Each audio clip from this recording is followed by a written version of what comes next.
தமிழ்நாடு அரசு சட்டசபையில் பல்கலைக்கழக திருத்த சட்ட மசோதாவை நிறைவேற்றி ஆளுநருக்கு அனுப்பியிருந்தது. 10 மசோதாக்களுக்கு சிறப்பு அதிகாரத்தை பயன்படுத்தி உச்சநீதிமன்றம் ஒப்புதல் அளித்து தீர்ப்பு வழங்கினது. தமிழகத்தில் உள்ள முக்கிய பல்கலைக்கழகங்களில் காலியாக இருந்த துணைவேந்தர் பதவிகளை நிரப்ப முடிவு செய்து தமிழக அரசு துணைவேந்தர் தேடுதல் குழுவை அமைத்தது. இந்த குழுவில் தமிழக பல்கலைக்கழக மானிய குழு, யுஜிசி சேர்ந்த உறுப்பினர்களை தேடுதல் குழுவில் சேர்க்க வேண்டும் என்று தமிழக அரசு ஆளுநர் உத்தரவிட்டார். இதில் முரண்பாடுகளை காரணமாக தமிழ்நாடு சட்டசபையில் பல்கலைக்கழக திருத்த மசோதாவை நிறைவேற்றி ஆளுநருக்கு அனுப்பியது. அதற்கு ஆளுநர் ஒப்புதல் அளிக்காமல் பல மாதங்கள் கிடப்பில் வைத்திருந்தது பெரும் பரபரப்பை ஏற்படுத்தியது. இந்நிலையில் பின்னர் தன்னிடம் 12 மசோதாக்கள் நிலுவையில் இருப்பதாக தெரிவித்தார். கடந்த 2023 ஆண்டு நவம்பர் மாதம் 13ஆம் தேதி 10 மசோதாக்களுக்கு ஒப்புதல் அளிப்பதை நிறுத்தி வைப்பதாக ஆளுநர் கூறினார். இந்த மசோதாக்களை தமிழக அரசு 2023 ஆண்டு நவம்பர் 18ஆம் தேதி சட்டசபையில் மீண்டும் நிறைவேற்றி ஆளுநருக்கு அனுப்பி வைத்தது.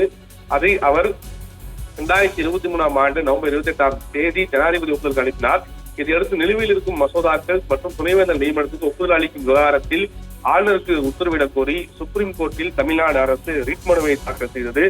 இந்த மனுவை சுப்ரீம் கோர்ட் நீதிபதி ஜோதி பாரதிவாலா, ஆர் மகாதேவன் ஆகியோர் அடங்கிய அமர்வு விசாரித்தது. இந்த வழக்கின் தீர்ப்பு கடந்த 8ஆம் தேதி சுப்ரீம் கோர்ட் வழங்கியது. தீர்ப்பில் தமிழக சட்டசபையில் நிறைவேற்றிய மசோதாவை நிறுத்தி வைக்க ஆளுநருக்கு அதிகாரம் இல்லை, அது அவரது செயல் சட்டவிரோதம் என்று சுப்ரீம் கோர்ட் அதிரடி தீர்ப்பு வழங்கியது. மேலும் 10 மசோதாக்களுக்கு ஒப்புதல் வழங்கியும் நீதிபதிகள் உத்தரவிட்டனர். 10 மசோதாக்கள் சிறப்பு அதிகாரத்தை பயன்படுத்தி உச்சநீதிமன்ற ஒப்புதல் அளித்த தீர்ப்பு வழங்கியது. இந்த நிலையில் ஆளுநருக்கு எதிரான வழக்கில் உச்சநீதிமன்றம் அளித்த தீர்ப்பை தொடர்ந்து 10 மசோதாக்களும் சட்டமானது. ஆளுநர் தலைமை நிறுத்தி வைத்த தமிழ்நாடு அரசின் 10 மசோதாக்கள் சட்டமானதாக அரசிதழில் வெளியிடப்பட்டது.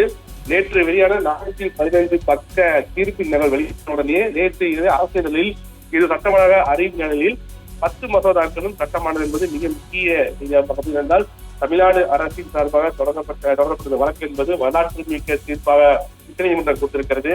இது மற்ற மாநிலங்களுக்கும் ஏற்றாற் போல் உள்ளதென பல கட்சிகளும் அதற்கு வாழ்த்து தெரிவித்தாலும் கூட இந்த 10 மசோதா சட்டமாக இருக்கிறது என்பது தமிழக அரசுக்கு கிடைத்த மிகப்பெரிய வெற்றியாக பார்க்கப்படும். அந்த அடிப்படையில் அரசியலில் வெளிவந்து விட்டது. 415 தீர்ப்பின் நகல் வெளிவந்திருப்பது மிக முக்கிய செய்தியாக பார்க்கப்படுகிறது.